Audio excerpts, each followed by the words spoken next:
반갑습니다. 좋은 아침입니다. 옆 사람에게 이렇게 인사할까요? 당신을 보니 너무 행복합니다.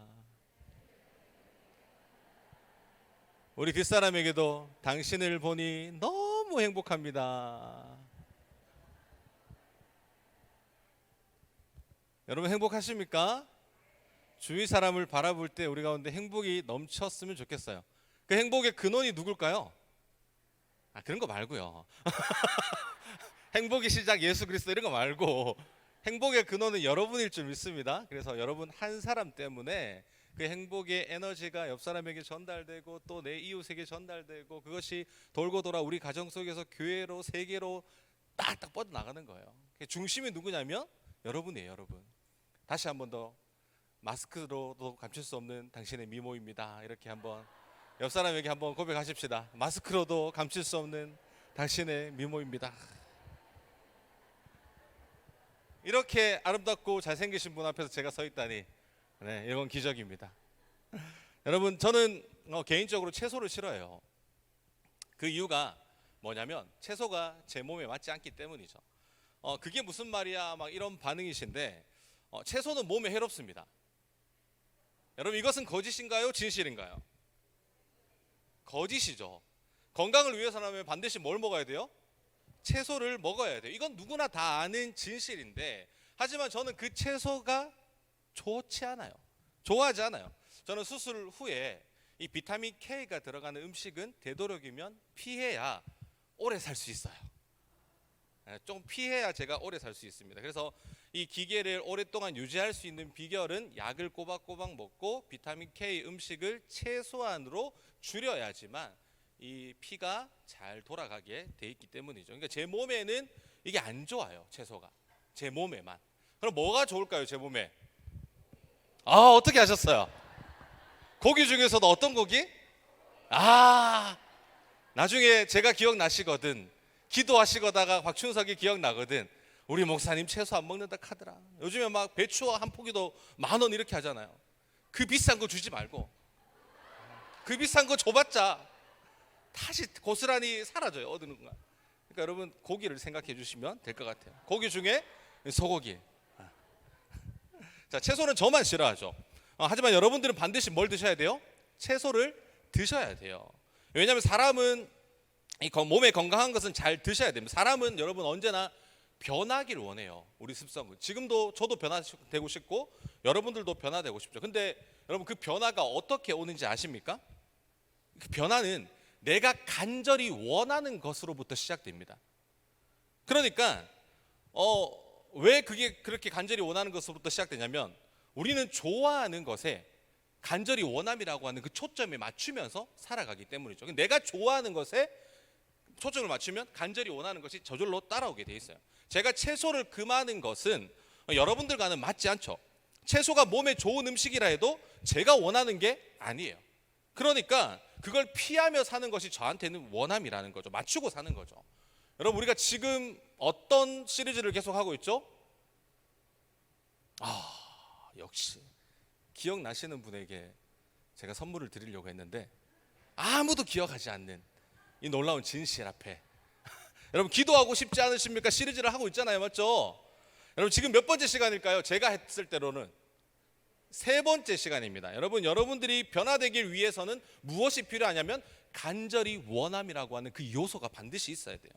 그러기 위해서는 여러분 좋아하는 것을 어떻게 선택하셔야 되겠죠. 여기서 만약에 내가 기도하는 것을 좋아하지 않는다 그러면 간절히 원함이라고 하는 그 요소가 있다 할지라도 응답을 받을 수 있어요? 없어요? 없어요. 그러니까 여러분들은 뭘 좋아하셔야 돼요? 기도를 좋아하셔야 돼요. 기도하기를 싫은 죄를 범하면 안 되는 겁니다. 그 기도를 좋아한다고 하는 그 원소 앞에 내가 간절히 원하는 것이 응답이 되어지는 거죠. 제가 요즘에 출근하면서 가장 먼저 하는 게 뭘까요? 출근하면서 가장 먼저 하는 거 여러분들의 기도 제목이죠. 그 120 제가 정확히 지난주까지 받았을 때 중보자 포함해서 125명의 기도 제목을 가지고 이렇게 기도를 먼저 한번 다 읽으면서 기도를 하면서 하나님께서 또 울리는 주시는 마음이 있으면 그분에게 문자도 보내요. 가끔 뭐 통화도 하기도 하고 마음을 주시는 대로 제가 그렇게 하루를 시작하고 있어요. 여러분 옛날에 한 목사님이 계셨습니다. 그 교회 한 집사님께서 정말 너무나도 간절한 기도의 제목을 가지고 목사님께 상담 요청을 한 거예요. 목사님, 저 좀 만나주세요 라고 해서 목사님과 만남이 이루어졌죠. 그분과 상담하고 나서 목사님께서 이분의 상황이 지금 너무 심각한 거예요. 그러니까 사업이 곧 망하게 생긴 겁니다. 그래서 목사님께서 이렇게 얘기했죠. 목사님, 집사님, 우리 지금부터 금식하면서 하나님께 간절히 구해보자고. 이렇게 이야기하고 그날부터 목사님은 정말 최선을 다해 열심히 뭘 하셨을까요? 금식을 하셨어요. 금식하면 여러분 힘이 있나요, 없나요? 힘이 없죠. 며칠 뒤 그 집사님을 우연히 만났는데 아니나 다를까 너무 힘이 말짱한 거예요. 너무 쌩쌩한 거예요. 조금 이상하잖아요. 느낌이 조금 이상한 겁니다. 그래서 그 목사님께서 집사님에게 이렇게 물었죠. 집사님, 금식하느라 힘드시죠? 우리 조금만 더 힘내서 기도하십시다. 하나님께서 반드시 집사님의 기도를 응답해 주실 겁니다. 이렇게 말했는데 글쎄 그분이 뭐라고 얘기하는지 아십니까? 목사님, 저 금식 안 하는데요? 사람이 어떻게 금식하면서 기도할 수 있습니까? 저 못해요 금식. 이렇게 이야기하는 거예요. 그때부터 목사님은 기도를 안 하셨다고 합니다. 여러분, 한시가 급하다고 결단하고 지금 나왔는데 당사자가 기도 안 하니까 그게 응답될 리가 있어요, 없어요? 사랑하는 성도 여러분, 기도하고 계시죠? 기도하고 계시죠? 기도 제목 내라고 하니까 그저 던져놓고 나는 무방비 상태로 있질 않으시죠? 여러분, 진짜 기도는 제가 하는 기도가 능력이 있는 게 아니라 누가 하는 기도가 능력이 있습니까? 여러분들이 하는 기도가 능력 있는 기도일 줄 믿습니다. 믿으십니까? 그러니까 여러분들은 뭘 하셔야 돼요? 기도하셔야 돼요. 제가 열심히 타이핑 쳐서 여러분 카톡 다 받으셨죠? 그거 치는데 6시간 넘게 걸렸어요. 기도 제목은 내가 한두 가지만 내랬더니 왜 그렇게 길게 내가지고 네, 농담입니다 이 말은. 네. 그렇게 계속 타이핑 치는데 너무 긴 것들이 많아가지고 그래서 또 두고 제가 뒷장에 또 하면 목사님 뒤에도 있어요 하려면 제가 또 그분들이 굉장히 막 그런 분들이 많았거든요. 제가 막 치다 보니까 뒤를 못 하는 거야. 그래서 다시 뒤에 거 또 써갖고 또 타이핑 쳐서 보내고 이렇게 우리가 하고 있지 않습니까? 제가 그걸 치면서 뭔가 울림이 있는 거예요. 하나님께서 분명히 이분들의 그 간절히 원함이라고 하는 그 요소에 응답하실 거다. 반드시 이번 40일 작정을 통해서 하나님께서 응답의 불로 응답하실 줄 믿습니다. 여러분들의 그 기도가 하나님 앞에 올려질 때, 하나님의 그 끝없는 우리의 향연을 올려드릴 때 하나님께서 응답의 불로 우리에게 찾아오셔서 기적을 보게 하실 겁니다. 여러분이 주신 기도 제목 누구만 가지고 있을까요? 우리 임원들 안 가지고 있어요. 저만 가지고 있습니다. 저만 가지고 있다가 제가 너무 힘든 거예요. 이분들을 다 기도하기에. 그래서 기도하는 중에 하나님 이거 어떻게 다 기도할까요? 라는 기도를 하나님께 제가 물었죠. 그랬더니 너에게는 남겨진 5명의 자녀들이 있지 않냐. 제 가족들이 5명 있지 않습니까? 아내부터 시작해서 그런 아이디어를 주시는 거예요. 다른 사람한테는 공유는 안 해도 내 사람이잖아요, 맞죠?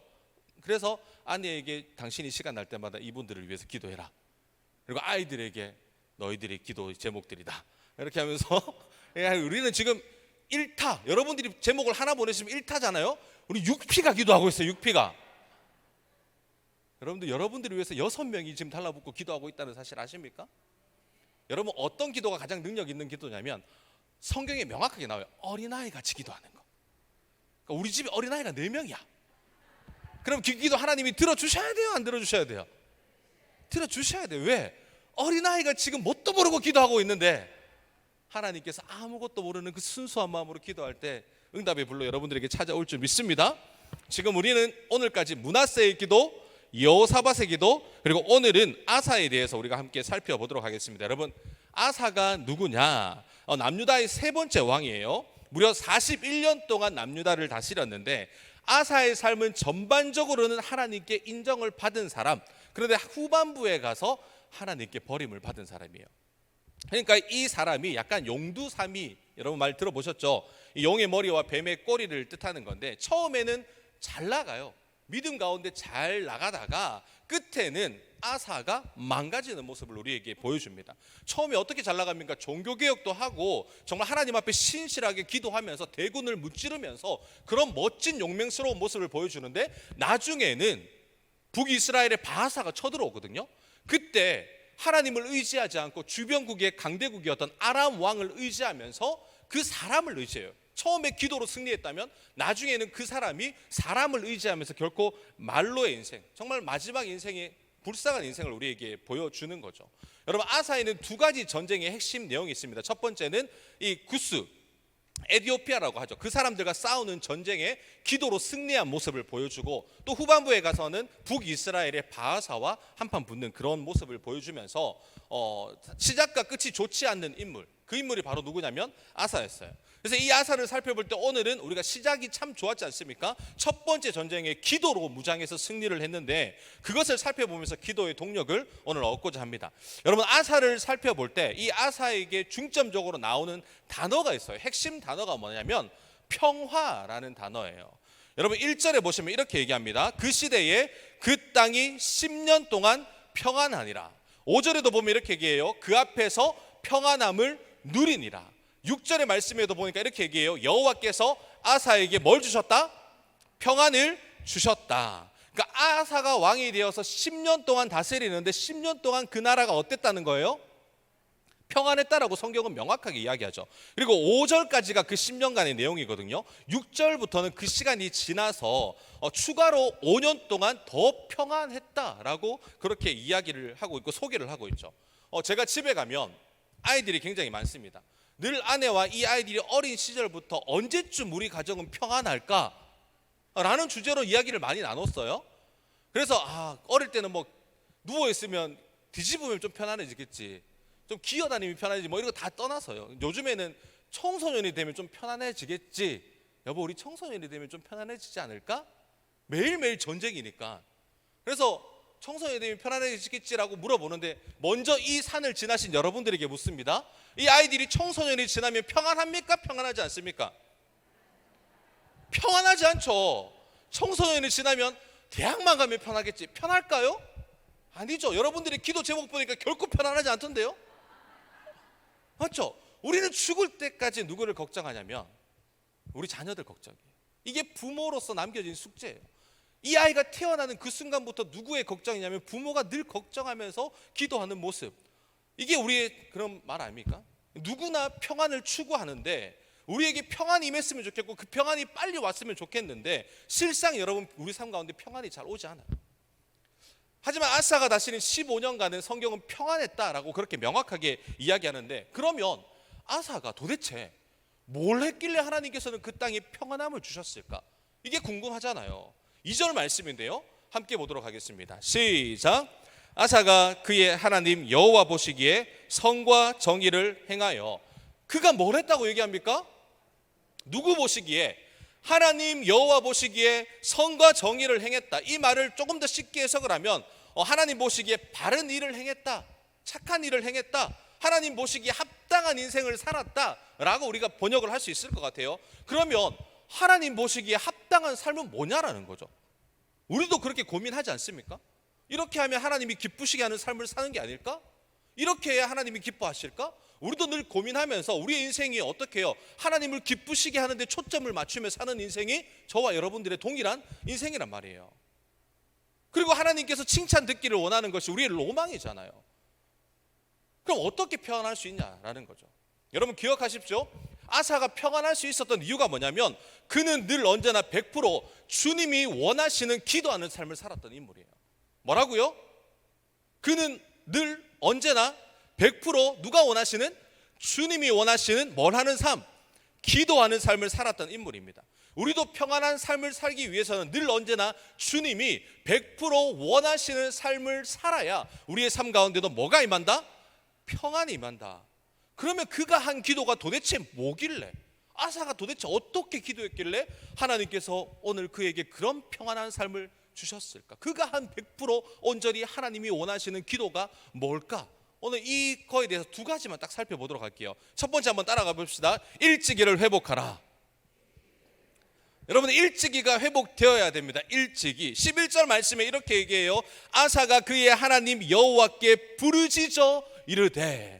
일단 아사가 하나님 여호와 앞에 늘 부르짖는 삶을 살아요. 근데 그가 언제부터 부르짖었냐? 7절 말씀에 보면 이렇게 얘기합니다. 아사가 일찍이 유다 사람에게 이르되 우리가 우리 하나님 여호와를 찾았으므로. 여러분 아사가 기도를 해요. 7절에 보니까 언제부터 하나님을 찾았다라고 명확하게 설명을 하고 있습니까? 일찍이 그는 늘 언제나 100% 주님이 원하시는 기도하는 삶으로 살았던 인물. 왜? 먼저 시작을 하나님과 동행했던 인물이에요. 내 하루의 삶을 누구께 의탁하며 사는 거예요?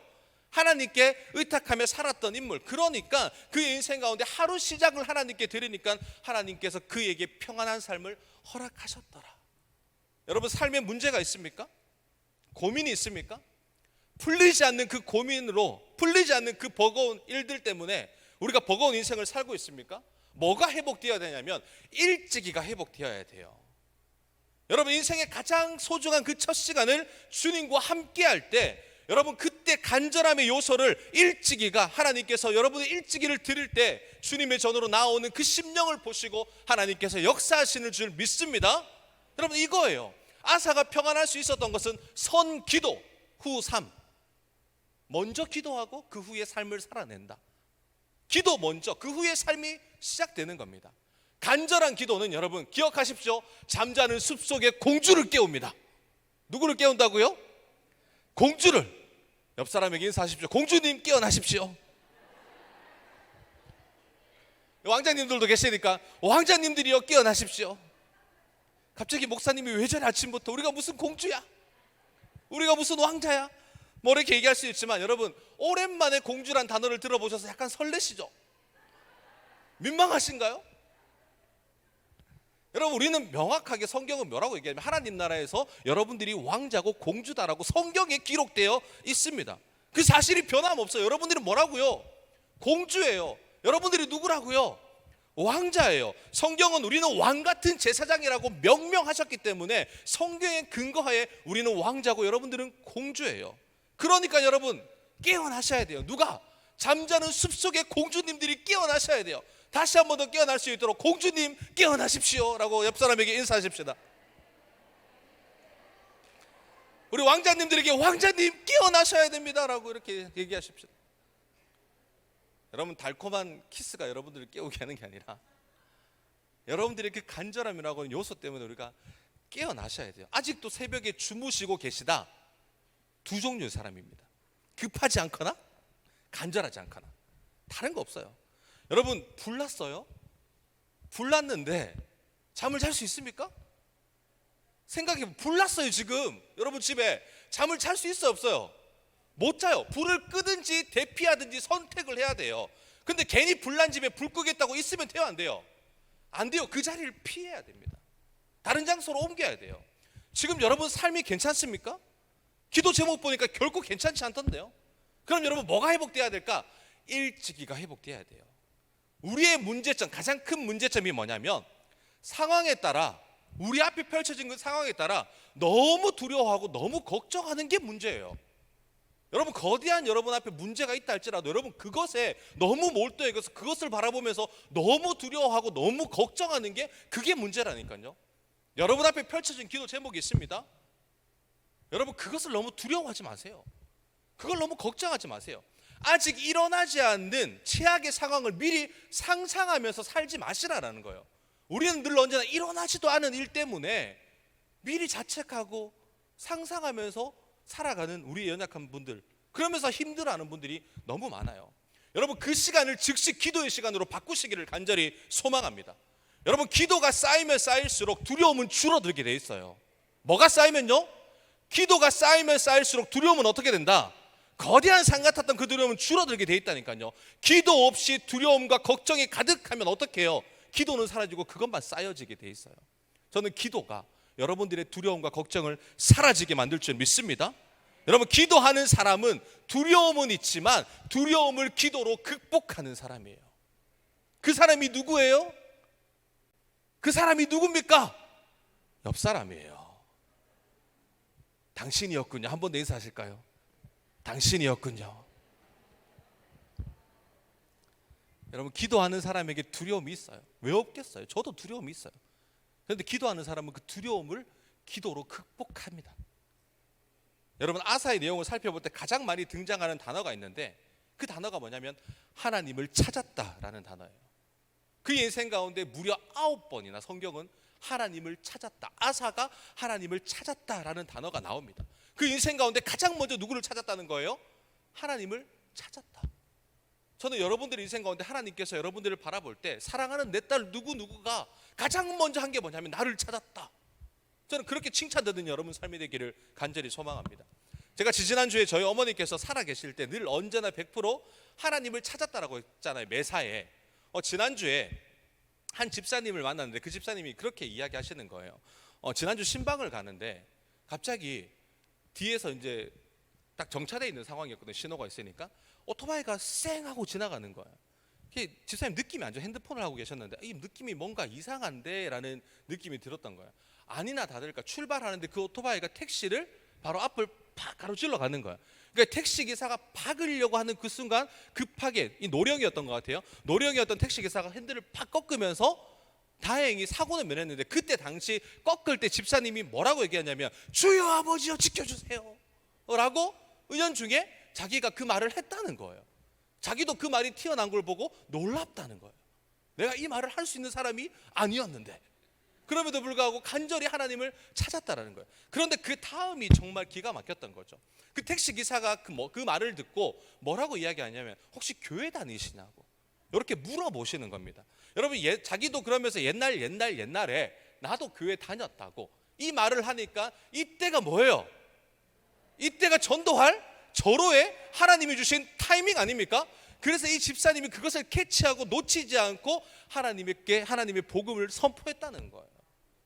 여러분, 제가 그 이야기를 들으면서 곰곰이 생각한 게 뭐냐면, 우리가 하나님을 은연중에 간절히 찾으면 우리의 기도에만 응답하시는 게 아니라 하나님의 선택된 백성을 만나게 되는 이 복음의 신비를 발견하게 된다라는 거예요. 여러분, 매사에 어떤 일이 생기든지 하나님을 찾을 수 있는 여러분들의 삶이 되기를 간절히 소망합니다. 이것이 언제 가능하냐? 믿음이 강하면 이런 선포가 우리 입술을 통해 선포되게 돼 있어요. 믿음이 강해야 돼요. 문제는 우리의 믿음이 환경에 따라 너무 흔들려. 환경에 따라 너무 흔들리는 게 문제예요. 믿음이 약할 때 여러분 나타나는 증상이 뭔지 아세요? 증상. 믿음이 약해지면 믿음으로 극복할 수 있었던 것을 오히려 이제는 그 두려움이 나를 덮쳐버립니다. 그러니까 이전에는 한번 생각해 보세요. 내가 믿음이 강할 때를 여러분 한번 생각해 보세요. 그때 어떤 시험이 오잖아요. 그때는 내 믿음으로 그 시험을 가볍게 넘겼습니다. 근데 내 믿음이 흔들리고 연약해지면 동일한 시험인데 그 문제가 나를 삼켜버려요. 똑같은 문제인데 내가 믿음이 있고 없고에 따라서 내가 삼키느냐 삼킴 받느냐, 그 차이가 드러난다라는 거예요. 여러분, 사소한 문제에도 흔들리는 게 믿음이 약할 때 오는 마귀가 주는 시험이에요. 여러분, 이전에는 다 이기셨잖아요. 웬만한 어려움들 다 이기지 않았나요? 지금 내신 기도 제목보다 더 험악한 기도의 제목들, 더 험난한 인생의 그 제목들이 있었지 않습니까? 그때는 내가 믿음으로 이겼단 말이에요. 그런데 지금은 왜 안 되냐? 너무 방치해두고 있는 거 아닙니까? 우리의 믿음이 너무 나약해진 거 아니에요?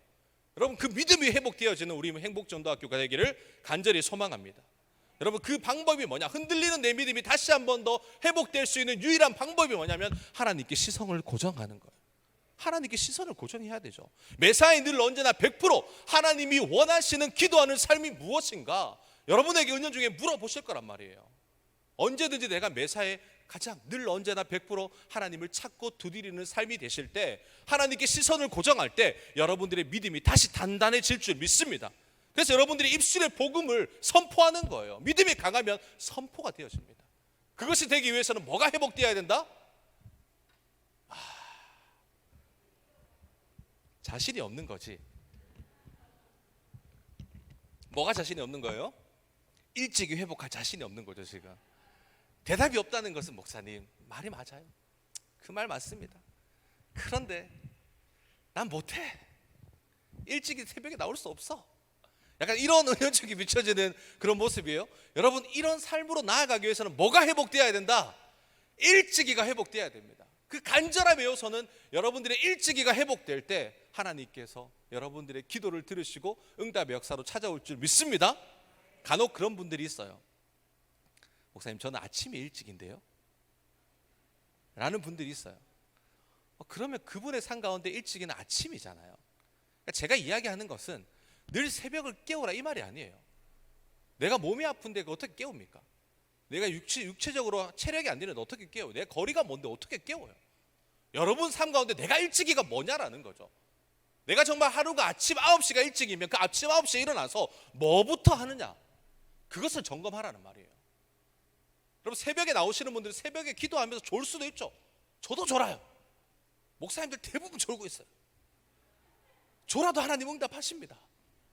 여러분 그렇게 회복할 수 있는 몸부림치는 사람도 있는가 반면에 다른 사람들은 아침 9시가 일찍이라면 그 9시에 가장 먼저 하나님 앞에 올려드리라라는 거예요. 가장 우선순위에 하나님을 두고 사는 인생, 하나님께서 결코 외면하지 않으십니다. 여러분 일찍이가 회복되기를 간절히 소망합니다. 두 번째는 중심을 잡으며 기도하라는 거예요. 따라합시다. 중심을 잡으며 기도하라. 우리가 듣는 말 중에 위기가 곧 기회다라는 말 들어보셨죠? 이 한자로 위기는 위태할 위자와 기회의 기자를 사용해서 이루어져 있는 말씀인데, 이 역사학자였던 이 토머스 칼라일도가 이렇게 얘기해요. 위기는 기회에서 온다. 위기는 어디에서 온다고요? 기회에서 온다. 오늘 아사도 마찬가지입니다. 그의 인생 가운데 뭐가 찾아왔어요? 위기가 찾아왔어요. 평안했던 그의 인생 가운데 위기가 갑자기 엄습해 왔어요. 위기가 직면했습니다. 구스 사람이었던 이 세라가 남유다를 치려고 군대 몇 명을 이끌고 오냐면 100만 명을 이끌고 와요.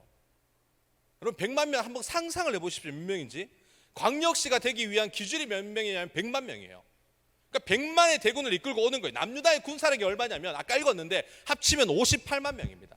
남유다의 군사력도 막강하죠. 그런데 100만 명과 58만 명을 비교하면 거의 2배 차이 나기 때문에 당시의 전쟁은 숫자로 압박을 했거든요. 그러니까 거기에 비교를 하는 그 순간 남유다가 힘이 있어 보여요? 없어 보여요? 없어 보이죠. 이 전쟁에 철저하게 무너질 것이다. 싸워봤자 승산 없는 싸움이다 라고 하는 그 엄습하는 생각이 들어왔어요. 일반적으로는 가망 없는 전쟁, 싸워봤자 아무런 승산 없는 전쟁을 지금 하게 되는 그 순간 놓였단 말이에요. 승산 없고 가망 없는 전쟁 앞에 놓일 때 이 아사가 내 힘으로 할 수 있는 것이 아무것도 없는 그 순간 그가 선택할 수 있었던 게 무엇일까요? 뭘 선택할까요? 여러분 제가 질문을 바꿔볼게요. 내가 지금 가진 게 없어요. 상대방과 내가 견주어 봤을 때 내가 저 사람을 이길 수 있는 뭐 아무것도 없는 거예요. 그 사람은 엄청난 물량과 힘으로 압박해 오는데 나는 아무것도 가진 게 없어요. 그때 여러분 어떻습니까? 그때 나의 판단력과 나의 전투력은 상실해 버립니다. 어쩔 수 없어요. 죄송하지만 쫄면요, 먹는 라면 쫄면 말고요, 우리가 뭔가 싸움에서 일상 가운데 쫄면 여러분 어떻게 합니까? 쫄면 올바른 상황에 판단을 할 수가 없는 거예요. 판단력이 흐트러질 수밖에 없는 그런 상황입니다. 지금 아사도 상황이 판단력이 흐트러질 수밖에 없는 그런 상황이었다니까요. 제가 어릴 적에 무서웠던 순간이 있었거든요, 여러분. 그 순간이 언제였냐면 아는 형 자전거 뒤에 타고 갈 때, 그때가 제일 무서웠습니다. 그게 왜 그렇게 무서웠는지 모르겠어요. 뒷좌석에서 운전하고 있는 형이 늘 언제나 저를 놀렸어요. 그렇기 때문에 제가 무서웠겠죠. 학교에 가는데 공부하러 간 거 아니고요, 학교 놀러 가는데 이 동네에서 학교까지 가려면 엄청난 거리를 가야 됐거든요, 저희 때는. 그러니까 이 급경사 아시죠? 급경사를 내려서 가야만 했습니다. 그리고 그 내려갈 때 마지막에 그 커브를 틀어야지만 학교를 갈 수 있는 그런 시스템에 운영된 길이었거든요. 그러니까 내리막길로 갈 때 내리막길에서 그 커브 그간에 형이 늘 언제나 저한테 놀린다고 이렇게 말하는 거예요. 야야야야야야, 추상 브레이크 안 잡힌다, 브레이크 안 잡힌다, 이렇게 이야기를 하는 거예요. 어떡하노 이러니까 안 잡힌다는데 저는 쫄 수밖에 없잖아요, 맞죠? 그 어린 초등학교 때. 그러면 제가 무서워하는 모습이 그 형이 보기에는 재밌었던 거예요. 계속 매일 자전거를 타고 갈 때마다 놀리는 거예요. 저 진짜 무서웠거든요, 그게. 제가 운전하면 괜찮은데 여러분 한번 상상해 보십시오. 누가 초보자가 이제 막 면허증 딴 사람이 옆에 타래. 여러분 무서워요, 안 무서워요? 무섭잖아요. 그것보다 더 무섭다고 생각을 하시면 될 것 같아요. 제가 그때까지만 해도 여러분 자전거가 없었어요. 아직까지는 솜씨의 세계에 발을 들이고 있지 않았기 때문에 그때까지는 자전거가 없었어요. 매일 놀리기만 하니까 걸어가기는 싫잖아요, 거리가. 그러니까 형 자전거를 탈 수밖에 없는데 탈 때마다 놀리니까 저도 뭔가 결단이 필요한 순간이 온 거죠. 제가 내린 결단이 뭐냐면 나도 이 형 한번 놀래켜 주자. 여러분 상상해 보십시오. 자전거 뒤에 탄 사람이 어떻게 형을 놀래켜 줄 수 있을까? 그래서 생각한 거예요. 그래서 아이디어가 생각이 났는데 그 방법이 뭐냐면 자전거에서 뛰어내기로 결심을 한 거예요. 여기서 여러분 이해하고 들으셔야 돼요. 못 배우고 멍청하면 이런 상상을 할 수 있습니다. 이건 제정신으로 할 수 없는 상상이에요, 맞죠? 제가 그렇게 못 배우고 멍청해서 그런 상상까지 했던 거예요. 스스로 생각했죠. 이 형이 자꾸 놀리니까 형을 놀래켜 줘야 되겠다. 그렇게 다짐하면서 형이 브레이크가 안 잡힌다고 하면 그 순간 뒤에서 점프를 해서 짜잔 멈춰지는 모습을 내가 형에게 보여줘야 되겠다, 이런 생각을 한 거예요. 얼마나 위대한 생각입니까 여러분? 이건 보통 사람으로는 생각할 수가 없어요. 저니까 이 정도 상상을 할 수 있는 거지. 여러분, 그런데 이 마음을 먹고 스스로 생각하고 다짐을 했잖아요. 이제 결전의 날이 다가왔어요. 어느 날이었어요. 그날도 그 형이 막 내리막을 내려가는데 브레이크가 안 잡힌다고 그렇게 막 소리치는 거예요. 그래, 놀려봐라, 나도 형 놀래켜 줄 거다 라고 하면서 이런 심정으로 긴 호흡을 내쉬고, 하나 둘 셋 하면 뛰어야지 라고 이렇게 마음속으로 먹었어요. 그 커브 구간이 다가왔습니다. 이제 마음속으로 내쉬는 거예요. 하나 둘 셋 하고 여러분 뛰었을까요 안 뛰었을까요? 1번 뛰었다, 2번 안 뛰었다. 여러분들의 선택은? 틀렸어요. 뛰었어요. 뒤에 의자를 꽉 잡고 하나 둘 셋 팍 하고 뛰었어요. 이렇게. 그때 저는 하늘을 나는 기분이 이런 기분이구나 라는 것을 느꼈어요. 여러분, 막 힘을 주고 뛰었는데 마치 세상이 슬로우 비디오처럼 보이는 거예요. 내가 하늘을 날고 있어. 여러분, 이렇게 아름답구나 이렇게 생각하는 그 순간 제가 이제 상상 속의 착지를 착지만 하면 되잖아요. 이제는 하늘을 날고 있다가 이제 착지만 하면 짜잔 하고 그대로 멈춰져야 되는 거 아닙니까? 몰랐던 거예요. 짜잔 하고 멈춰야 되는데 멈춰집니까? 안 멈춰지죠. 어떻게 돼요? 가속력의 법칙에 따라 계속 뛰었던 그 스피드가 다다다다다다다 하면서 앞으로, 그래도 그 아스팔트였거든요. 그 뜨거운 광활의 아스팔트 그대로 반바지 반팔이었는데 그대로 슬라이딩을 아스팔트 위에 쫙, 상반신부터 하반신까지 옷이 다 찢어지고 몸이 어떻게 됐을까요? 피로 범벅이 된 거예요. 근데 여러분, 기적이 일어났어요. 저는 정말 제 계획대로 그 형을 놀래켜 줬어요. 그 후로 다시는 저를 그 형이 놀리지 않았던 거예요. 그 일이 사건은 제 계획이 빗나갔지만 저는 성공을 했던 인물입니다. 근데 여러분, 처참했죠. 저 죽다 살아난 인물입니다. 여러분, 이런 말도 안 되는 상상, 이게 어떻게 가능했냐면 박춘석이 멍청했기 때문이에요. 어릴 때 공부 안 하면, 가속력의 법칙이고 나 말고 공부 안 하면 그냥 무모한 도전을 하는 거예요. 여러분, 힘들면 힘들수록 어떻게 해야 돼요? 내가 잡고 있는 거 꽉 움켜쥐어 잡아야 돼요. 무서우면 무서울수록 내가 지금 꽉 움켜 잡아야 돼요. 여러분, 인생 가운데 펼쳐진 그 힘들고 무서운 것을 놓치는 순간 어떻게 되는지 아십니까? 처참합니다.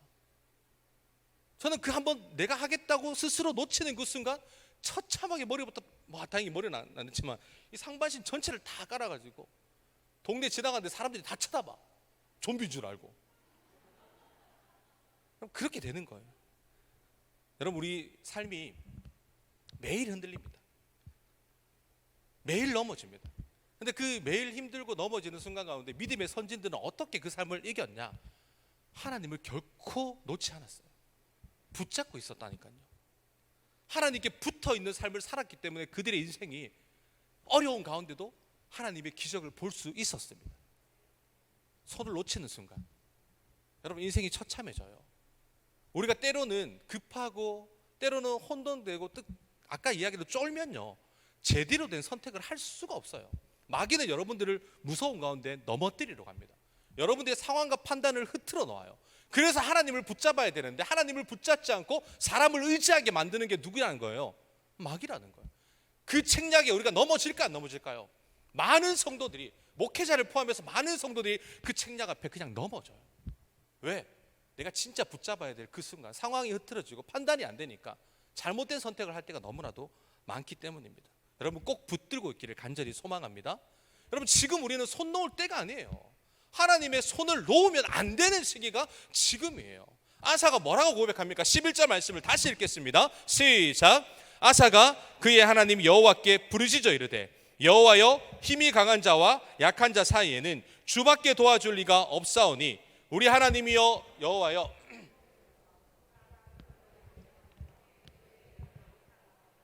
이 많은 무리를 치러 왔나이다.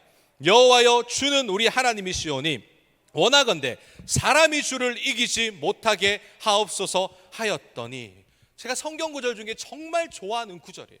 뭐라고 얘기합니까? 하나님, 힘이 강한 자와 약한 자 사이에 오직 나를 도와줄 수 있는 사람이 하나님밖에 없습니다. 나의 하나님이여 나를 도와주소서. 내가 주를 의지하오니 사람이 주를 이기지 못하게 하옵소서. 사랑하는 성도 여러분, 우리가 사는 인생이 늘 언제나 힘이 강한 자와 약한 자 사이에 살아가는 존재. 그때에도 여러분, 나를 도와줄 수 있는 분이 누구밖에 없냐면 하나님밖에 없어요. 지금도 나를 도와줄 수 있는 분이 누구밖에 없냐면 하나님 한 분밖에 없습니다. 전에도 그랬고 지금도 그렇고 앞으로도 이 사실은 변함없어요. 하나님 한 분이면 우리 인생 가운데 충분하지 않습니까? 여러분, 그 충분하신 하나님 앞에 기도하지 않으시겠냐는 거예요. 여러분, 믿으십니까? 정말 이 고백이 여러분들의 고백이 되어지기를 간절히 소망합니다. 전에도 지금도 우리의 인생 가운데 하나님 한 분이면 충분합니다. 여러분들을 도와줄 수 있는 유일한 분이 누구시냐면 하나님이요. 그분이 저와 여러분들을 반드시 도와주실 겁니다. 제가 대학원에 들어가는데 지난번에 6년이 걸렸다고 했잖아요. 왜 오래 걸렸을까요? 답은 나와 있어요. 여러분 말로 말하기 민망해서 그렇지 왜 오래 걸리긴요? 멍청했으니까 오래 걸리죠. 공부를 못하니까 당연히 오래 걸릴 수밖에 없는 거예요. 왜? 학교는 뭘로 가니까? 인생은 성적순이 아니지만 학교는 성적순으로 가요. 그러니까 성적이 안 되면 학교를 갈 수 있다 없다? 못 가는 거예요. 그러니까 공부를 안 해서, 물론 어릴 때 그렇게 사고치고 다녔는데 공부를 했겠어요? 그러니까 공부를 해도 외워집니까? 안 외워져요. 그러니까 어쩔 수 없이 6년이라는 시간이 걸렸죠. 그런데 그것보다도 한 가지 더 현실적인 문제가 있었어요. 뭐가 있었냐면 학비가 없었죠. 내가 이걸 합격한들 내가 이걸 등록할 돈이 없는데, 그때 당시도 결혼을 했었으니까 돈이 없는데 뭐 어떻게 내가 학교로 갈 수 있을까라는 그런 거대함이 저한테 찾아온 거죠. 어머니께서 살아 계실 때 꿈이 뭐였냐면 제가 목사가 되는 게, 그 목사가 되는 그 모습을 보는 게 꿈이셨어요. 저는 꿈을 보여드리지 못한 불효자인 거죠. 이 폐암 말기 판정을 받으시고 1년이라는 선고를 받으셨습니다. 그때가 제가 기억하기로는 7월이었거든요. 그때 하나님께서 이런 마음 주시는 거예요. 올해는 학교 가야 되겠다. 그래도 학교라도 가는 모습을 엄마에게 보여드려야 되겠다, 이런 생각이 들었어요. 그래서 학교에 들어가게 돼요. 결국은 들어가게 되는데 문제는 뭐가 없습니까? 돈이 없는 거죠. 현실적으로는 그게 어떻게 보면 제게는 구스 사람이 100만 대군을 이끌고 오는 거와 같은 거였어요. 현실적인 문제에서는. 그러니까 어머니에게 전화가 온 거예요. 아들, 학비는 있니? 이렇게 물어보시는 거예요. 제가 뭐라고 했을까요? 엄마 걱정할까 봐 엄마 있어, 걱정하지 마 라고 했을까요? 아니면 아니 없어 라고 했을까요? 엄마에게 거짓말할 수 없잖아요.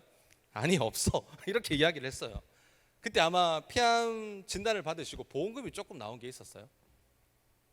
그러면서 우리 아들 학교 처음 들어가는데 처음 학비는 엄마가 대줄게 라고 하면서 500만 원을 딱 이렇게 보내주시는 겁니다. 생명이 얼마 남지 않는 그 엄마가 보낸 500만 원. 제가 그 돈으로 학교에 들어가야 된다? 여러분 그 심정 아실까요?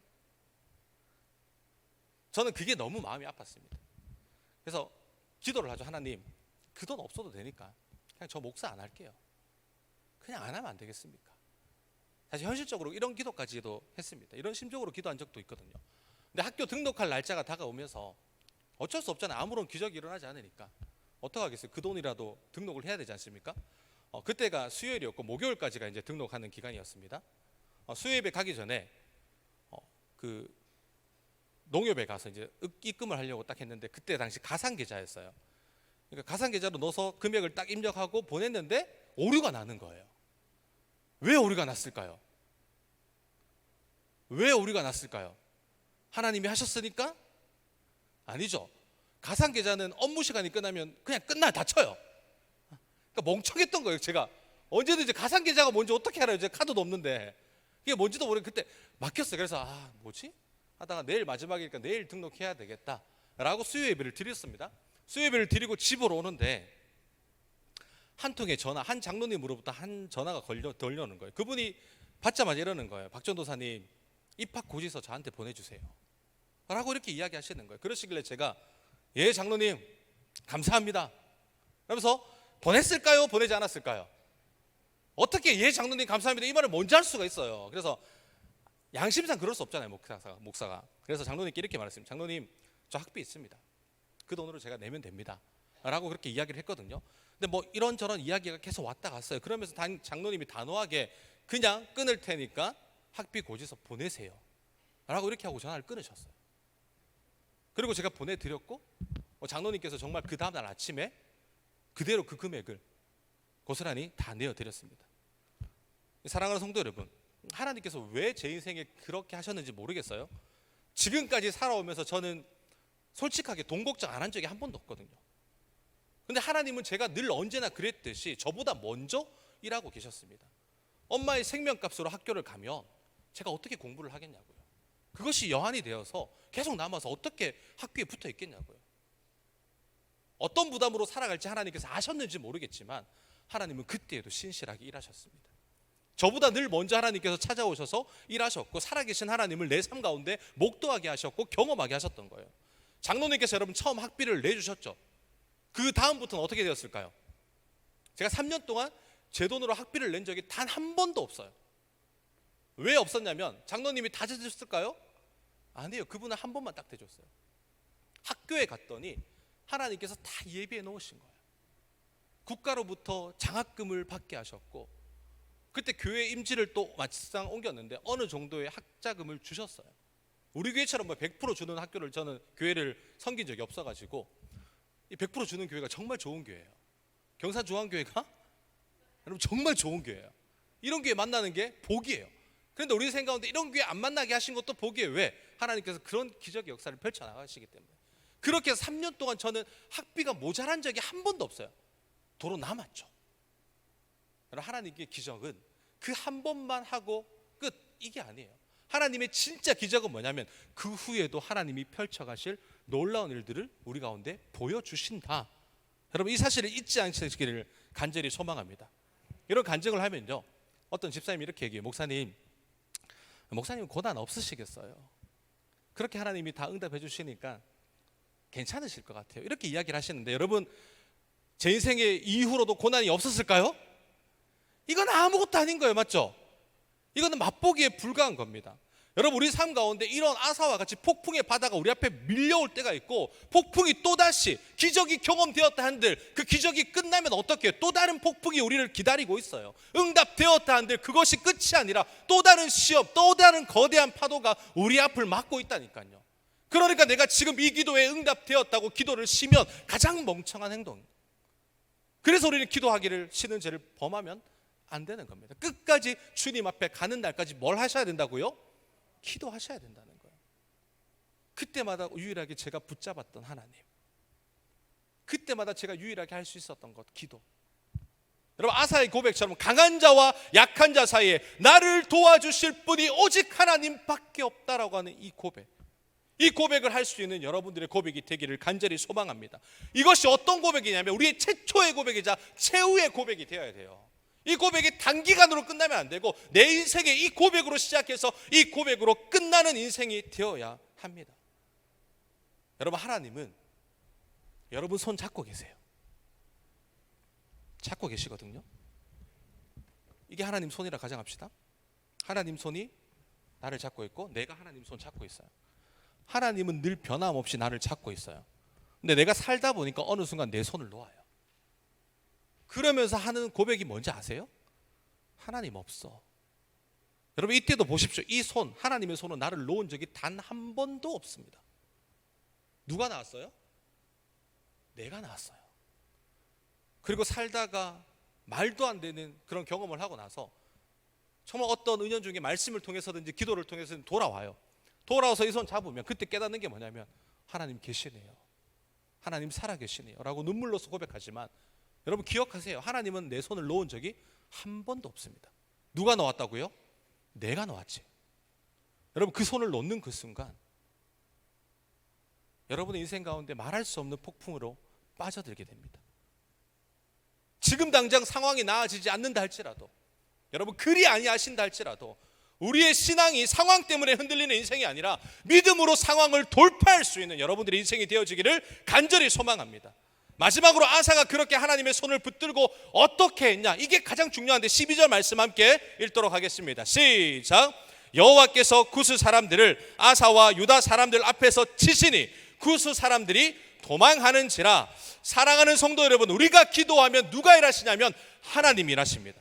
보세요, 여호와께서, 아사가 싸운 게 아니라니까요. 아사의 군사력이 강해서 이긴 게 아니라는 거예요. 뭐라고 말합니까? 여호와께서. 여러분, 우리의 삶에 영원히 남을 한 가지 이름이 있다면 그것은 여호와께서예요. 이것으로 여러분들의 삶 가운데 평안함이 임할 줄 믿습니다. 여호와께서 나를 도우신다, 이것으로 충분한 인생이 되어지기를 간절히 소망합니다. 결코 이 길이 쉽지 않아요. 그럼에도 불구하고 여호와께서 여러분들을 지키시고 보호하실 겁니다. 우리 마지막으로 이렇게 한번 읽어보고 마쳤으면 좋겠는데요. 우리 띄워주시고요. 여호와께서 내가 직면하는 저 땡땡의 이름에 여러분들의 이름을 넣으십시오. 성경 말씀을 제가 바꿔본 거예요. 함께 읽겠습니다. 시작. 여호와께서 내가 직면하고 있는 어려움을 준석이 앞에서 치시니 그 어려움이 도망하는지라. 우리 다시 한 번 더 믿음을 넣어서 하나님 말씀을 다시 한 번 더 선포하며 큰 소리를 한번 합시다. 여호와께서. 시작.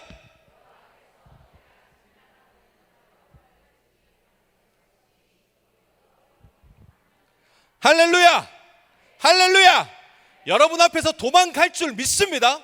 여러분들의 기도가 응답받는 것에 국한되는 것이 아니라 응답의 기적의 역사가 앞으로 펼쳐질 거예요.